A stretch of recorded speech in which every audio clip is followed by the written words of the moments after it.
Olá pessoal, aqui é Leonardo Montes trazendo mais uma reflexão e hoje o nosso tema é Umbanda Branca.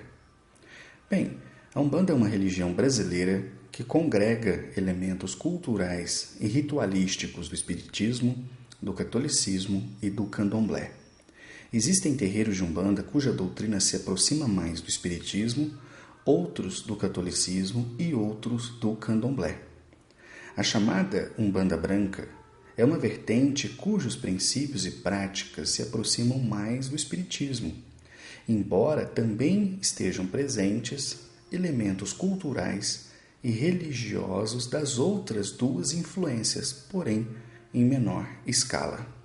Não há uma forma de Umbanda mais pura ou melhor do que a outra. As diferenças ritualísticas se assemelham às preferências pessoais e não podem ser usadas para fazer juízo de valor sobre o quão efetiva é ou deixa de ser cada movimento. Aliás, caso você não saiba, eu tenho um outro canal chamado Umbanda Simples, onde falo apenas de Umbanda. Se você estiver me ouvindo aqui pelo Voz Espiritualista e não conhecer o Umbanda Simples, procura aí, youtube.com/Umbanda Simples, se inscreva e acompanhe por lá. E caso você esteja me ouvindo no Umbanda Simples e não sabe que eu tenho outro canal chamado Voz Espiritualista, onde falo sobre espiritualidade, digita aí, youtube.com/Voz Espiritualista. Bem, durante muitas décadas, a expressão Umbanda Branca foi utilizada como sinônimo de preconceito ou de desprezo pelas demais correntes ritualísticas. Os críticos dizem que não pode haver uma Umbanda branca porque não existe Umbanda preta, verde, vermelha, etc. Além do mais, existem os que pensam que o termo branca se refere a uma espécie de higienização racial, ou Umbanda de brancos, Umbanda embranquecida, ou qualquer coisa do tipo, e nada mais longe da verdade. O espiritismo chega ao Brasil em meados da década de 1860. E inicialmente ele foi se espalhando entre a classe média e posteriormente chega às camadas mais pobres da sociedade. Quando a Umbanda nasce em 1908, o espiritismo já estava por aqui há pelo menos uns 40 anos e já era conhecido principalmente nas grandes cidades. No imaginário popular, tudo que se referia a espíritos era espiritismo, e por isso os primeiros umbandistas se diziam espíritas. Diferentemente de hoje, quando usamos o termo espiritualista para nos referirmos a qualquer movimento que aceite a existência de algo além da matéria, naquela época usava-se o termo espírita, e por isso muitos umbandistas diziam-se espíritas. Veja, antigamente os centros espíritas tinham por hábito colocar um pano branco sobre a mesa principal, ao redor da qual se sentavam os médiuns e palestrantes antes do início dos trabalhos. Como quase tudo era de madeira rústica, para enfeitar a mesa, o pano branco era utilizado, e sobre o qual se colocavam jarro com água, livros, etc. As pessoas que frequentavam estes centros começaram a chamá-los de mesa branca, fazendo referência à toalha branca que geralmente era utilizada. Então, quando alguém dizia que frequentava centro de mesa branca, estava se referindo, na verdade, ao espiritismo, que também era chamado popularmente de kardecismo, como, aliás, até hoje.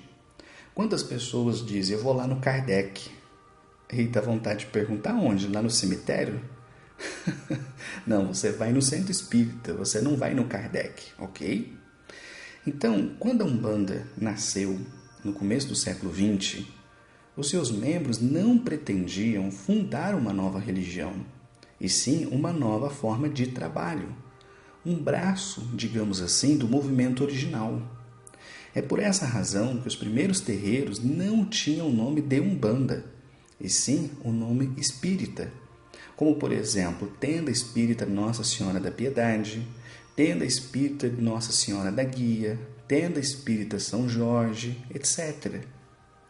Contudo, o movimento espírita não gostou nem um pouco dessa associação e passou a produzir diversos materiais que visavam esclarecer o que de fato era o espiritismo, mas sem muito sucesso. Até mesmo os pesquisadores da época não enxergaram bem as distinções entre espiritismo e outras religiosidades espiritualistas e acabaram desenvolvendo uma classificação horrorosa que praticamente foi esquecida ainda bem na atualidade. Eles falavam, por exemplo, no autoespiritismo, que era a mesma coisa da mesa branca ou kardecismo, isto é, o espiritismo de fato. Mas eles também falavam no baixo espiritismo. E no baixo espiritismo cabia Umbanda, cabia Candomblé e qualquer outro culto mediúnico.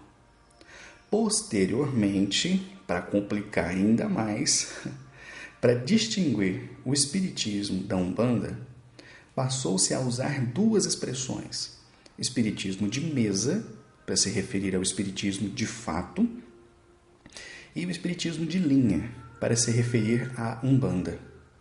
E por volta da década de 1930, como fica claro no livro de Leal de Souza, o clássico Espiritismo, a Magia e as Sete Linhas de Umbanda, o termo mais utilizado para se referir à Umbanda era linha branca de Umbanda e Demanda.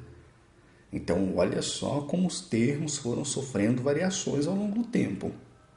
Bem, só que antes de explicar o porquê desse nome, é preciso analisar uma outra corrente espiritual, a magia negra.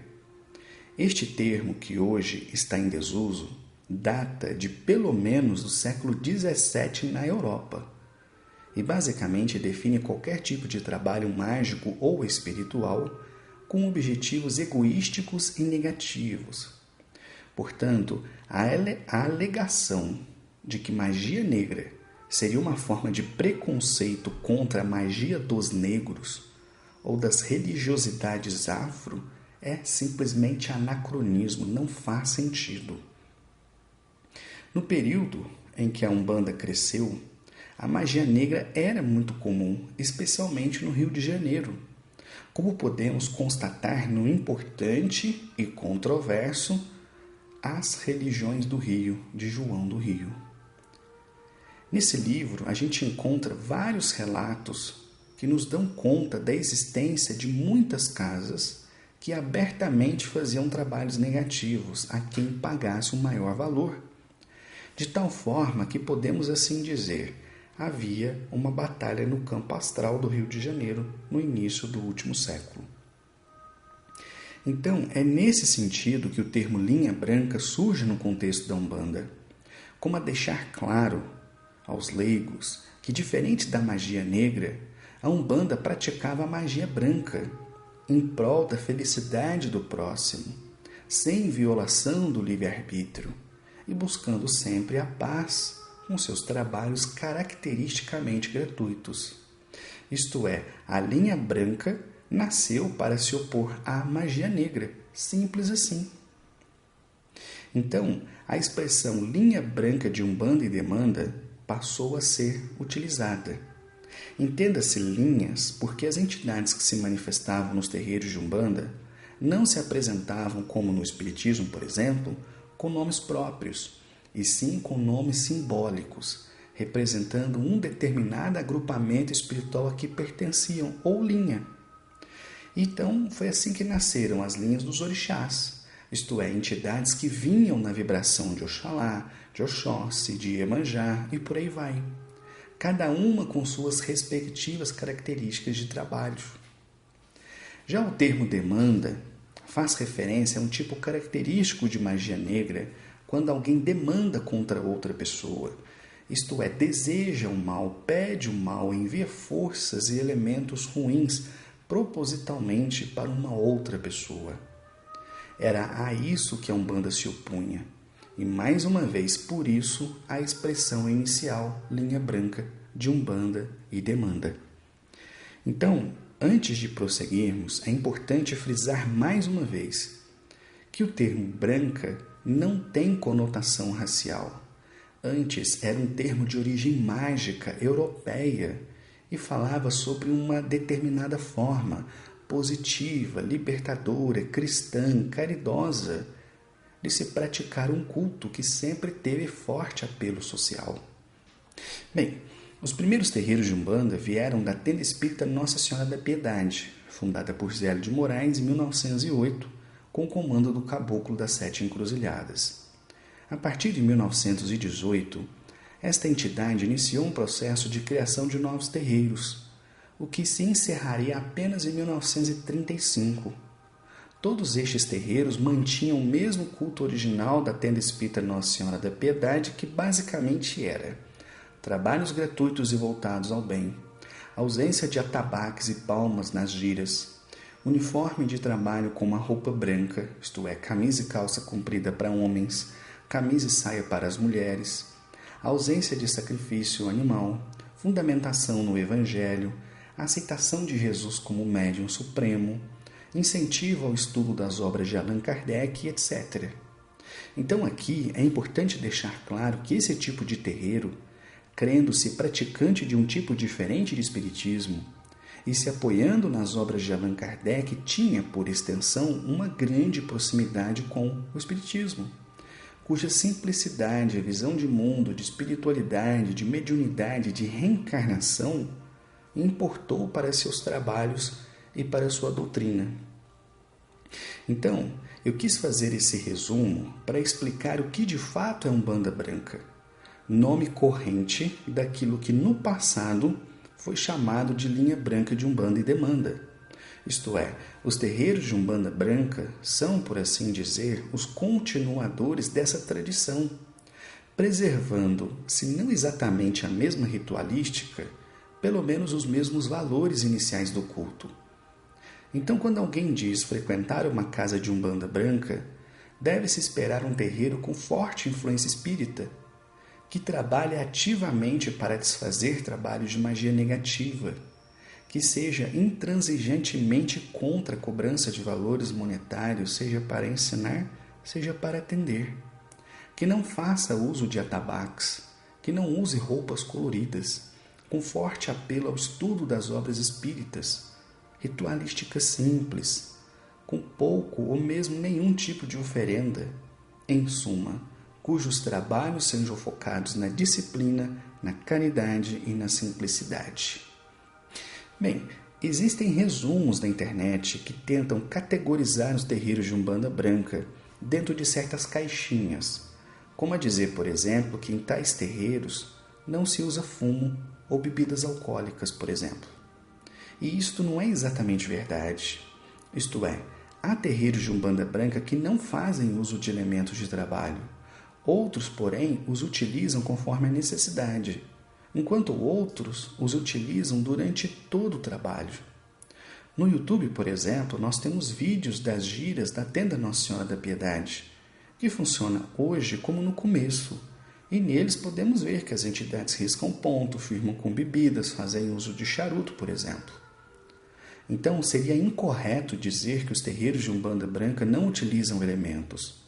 Poderíamos dizer que utilizam pouco, se compararmos com outras correntes, ou que são utilizados conforme a necessidade, mas sempre dentro de critérios disciplinados e justos ao trabalho. Então, vamos aqui um exemplo. Certa vez, eu visitei um terreiro de Umbanda Branca, inclusive com o nome de Tenda Espírita em sua fachada. Assim que eu entrei, eu notei um painel com várias mensagens dos livros de Allan Kardec e até mesmo frases de obras de Chico Xavier. A casa era pequena, mas muito acolhedora, e provavelmente formada por ex-espíritas. Havia um congá com imagens católicas e apenas uma vela acesa. Os médiuns estavam todos de branco.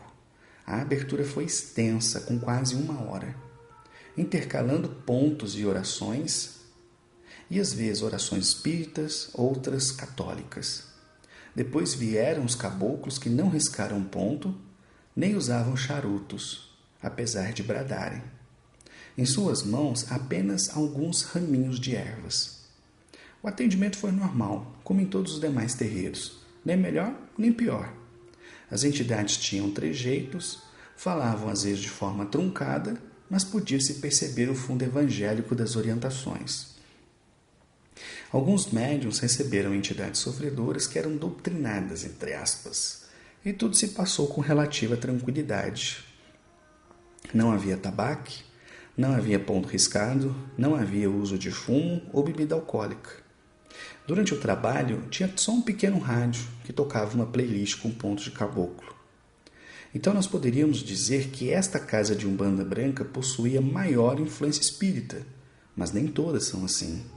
E é isto que precisa ficar claro. Pertencer a um segmento não significa dizer que todas as casas sejam iguais, ou que devam manter a mesma ritualística dos terreiros originais. Não, pelo contrário. O que elas compartilham são valores e uma sistemática de trabalho que faça com que sejam reconhecidas por quem as visita pela presença ou pela ausência de certas coisas ou rituais. Há ainda um último ponto a ser destacado, que é a prevalência de caboclos e pretos velhos nas casas de Umbanda Branca. E isto não significa que não trabalhem com outras linhas, mas que geralmente estas são as mais frequentes. O trabalho com a esquerda, que nem sempre ocorre, tende a se dar com as portas fechadas, apenas para os membros da própria casa, não sendo comum as giras com Exus para atendimento público, por exemplo. Bem, e por fim, e para não me alongar mais, eu gostaria de dizer que fiz o melhor que pude para resumir de forma clara e direta o que vem a ser a Umbanda Branca.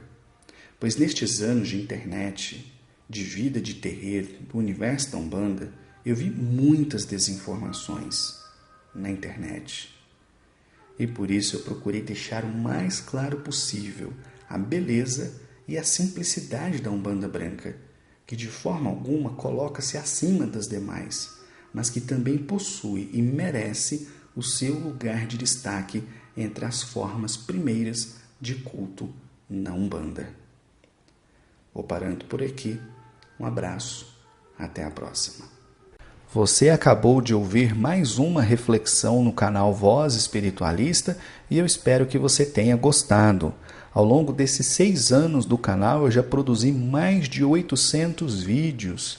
Porém, agora eu preciso da sua ajuda para que eu consiga comprar melhores equipamentos. Se você puder, se você quiser, se as reflexões te ajudam, considere ser membro aqui do canal. Você vai ver debaixo do vídeo um botãozinho azul escrito Seja Membro. Se você clicar, o próprio YouTube te ajudará a preencher as informações. São apenas R$ 7,99 por mês e com essa quantia você contribuirá para que eu consiga comprar melhores equipamentos para continuar produzindo mais conteúdos aqui para o canal. E em retribuição à sua ajuda, uma vez por mês, eu vou liberar um conteúdo de natureza espiritual exclusivamente para os membros do canal. Então, repito, se você gosta das reflexões, se elas te ajudam e se você quiser e puder, clique aqui, seja membro e contribua com essa causa. Nós já passamos de mais de 800 vídeos publicados em 6 anos. Muito obrigado e até a próxima.